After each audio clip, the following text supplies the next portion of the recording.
খেলতে গিয়ে বাঁশ ঢুকে এফোর শরীর, কিডনি লিভার ছুঁয়ে সেই বাঁশ পৌঁছে গিয়েছিল শরীরের সবচাইতে শিরাগুলোর মধ্যে অন্যতম ইনফেরিয়র ভেনা ক্যাভায়। ঝুঁকিপূর্ণ অপারেশন টানা প্রায় 2 ঘন্টার চেষ্টায় কিশোরের প্রাণ বাঁচিয়ে দিলেন জলপাইগুড়ির মেডিকেল কলেজের চিকিৎসক। মরণাপন্ন ছেলে প্রাণ ফিরে পাওয়ায় খুশি পরিবার। জলপাইগুড়ির ময়নাগুড়ির পেটকাটির বাসিন্দা অমিত সাহা। বাঁশ দিয়ে উইকেট বানিয়ে বন্ধুদের সঙ্গে ক্রিকেট খেলছিল অমিত, এবং ক্রিকেট খেলতে খেলতেই ঘটে যায় দুর্ঘটনা। বল ধরতে গিয়ে উইকেটের ওপর পড়ে 3 ফুট বাঁশ ঢুকে যায় পেটে, যার প্রায় 3.5 ইঞ্চি অংশ ক্ষতিগ্রস্ত করে শরীরের একাধিক অংশ। সেই অবস্থায় ময়নাগুড়ি থেকে জলপাইগুড়ির মেডিকেল কলেজের সুপার স্পেশালিটি হাসপাতালে নিয়ে আসে পরিবার। এদিকে অতিরিক্ত রক্তক্ষরণে হিমোগ্লোবিন নেমে গেছে, অন্যদিকে প্রেশার কম, পালস হাই, তার উপর নেগেটিভ গ্রুপের রক্ত। কিশোরকে বাঁচাতে ঝাঁপিয়ে পড়েন জলপাইগুড়ি মেডিকেল কলেজের সার্জারি বিভাগের চিকিৎসকরা। তড়িঘড়ি 1 ইউনিট রক্ত জোগাড় করে অপারেশন শুরু করে দেন তারা। প্রায় 2 ঘন্টা ধরে চলে অপারেশন। প্রাণ ফিরে পেল কিশোর।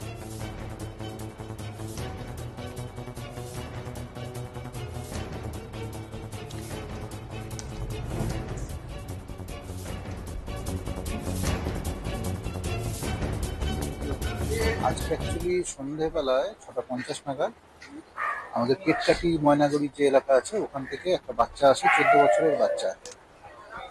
ও খেলতে খেলতে ওর উইকেট বানায় যে গ্রামের ছেলেরা কঞ্চি দিয়ে মোটা, সেরকম একটা কঞ্চি শার্প করা, সেটা পেটে ঢুকে যায়। পেটের ডান দিক দিয়ে সাইড দিয়ে ঢুকে, আর ঢুকে এই অবস্থায় আমাদের কাছে আসে। এবং যখন আসে তখন ইন্টারনাল হেমারেজের কারণে ওর অবস্থা খারাপ ছিল। ওর প্রেশার ফল করে গেছিল, পালস অনেক হাই ছিল। আর ওর উপর থেকে সমস্যা যেটা ছিল, ওর ব্লাড গ্রুপ ও নেগেটিভ এবং হিমোগ্লোবিন ছিল 6.5 কাছে, 6.6। তাই এই অবস্থায় আমাদের দুদিকে সমস্যা ছিল। একদিকে হচ্ছে বাচ্চাটাকে বাঁচানো, আর 2 নম্বর হচ্ছে আমাদের ব্লাডের ব্যবস্থা করা, ও নেগেটিভ।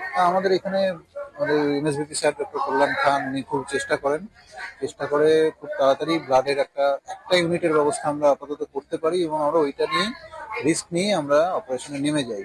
এবং ভেতরে আমরা যেটা দেখি সেটা হচ্ছে ওনার ডান দিকের পেট থেকে ফুটো করে লিভার ফুটো করে, ওটা কিডনি ফুটো করে গিয়ে ইনফ্রা ভেনা কেভা যেটা আছে সেটাকে ফুটো করে বসেছিল এই কঞ্চিটি। তা মেন সমস্যা আমাদের যেটা ন্যাচারালি হয় যে আইভিসি ব্লিডিংটাকে বন্ধ করা, সেটাকে আমরা বন্ধ করি। পেশেন্ট 1 বোতল ব্লাড আপাতত পেয়েছে। অপারেশন আমাদের 9:10-এ শুরু করি, 10:30-এ আমাদের অপারেশন শেষ হয়। বাচ্চা আপাতত সিসিউতে শিফট হয়েছে, এই মুহূর্তে স্থিতিশীল আছে। তবে এখনই বলা মুশকিল, হয়তো আরো রক্ত লাগতে পারে। আমরা চেষ্টা চালাচ্ছি পুরোপুরি যাতে বাচ্চাটি সুস্থ হয়ে যায়। এটা প্রায় 3 ইঞ্চির মতো ভেতরে ঢুকেছিল বাঁশের যে অংশটা, এবং বাঁশটা পুরোটা ছিল প্রায় 3.5 ফুটের মতো লম্বা একটা বাঁশের অংশ ছিল।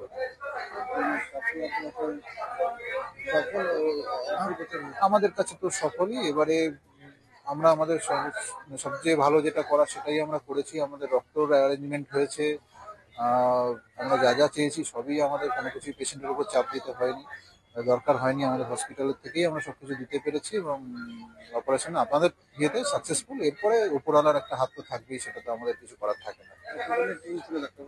আমাদের টিম ছিল, আমি নিজে ছিলাম, আর আমার সাথে অভিষেক মণ্ডল ছিল, তার সাথে ডক্টর অতনু রায় ছিল, ডক্টর শুভদীপ সরকার ছিল, আমি ডক্টর একে সাহা, আর এর সাথে সিস্টাররা ছিলেন, অ্যানাস্থেটিক ডক্টর উৎপল দত্ত ছিলেন।